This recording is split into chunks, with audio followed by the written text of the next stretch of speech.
Баршаларыңызға қайырлы күн. Сіздермен біз бүгін краб және сарымсақ қосылған осындай ерекше салат дайындайтын боламыз. Ең бірінші кішкене укропты ұсақтап doğраймыз да ыдысымызға орналастырамыз. Содан кейін суға піскен 2 жұмыртқамызды кубиктеп doğрап ыдысымызға орналастырамыз.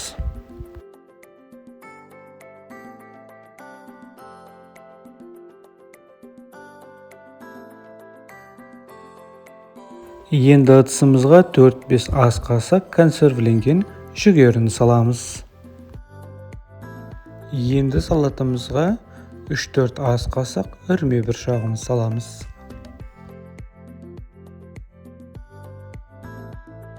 Үрме бұршағымыздан кейін 100 грамм корей сәбізін саламыз.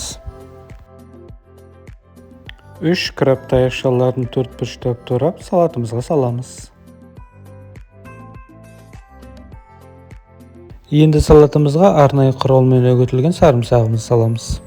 Енді қоспасын дайындаймыз. Бөлек ыдысқа көлеміне қарай майонез қойып, 1 шай қасық зернесі горчица салып, үстіне кішкене приправаны сеуіп, жақсылап араластырамыз. Дайын болған қоспамызды салатымыздың үстіне саламыз да, салатымызды жақсылап араластырамыз.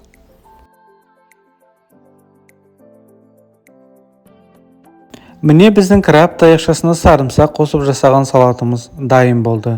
Дәмі сонда ерекше, тәбет ашарлық салат. Егер видео ұнаса, лайк басып кетіңіздер, және де каналыма тіркелуді ұмытпаңыздар.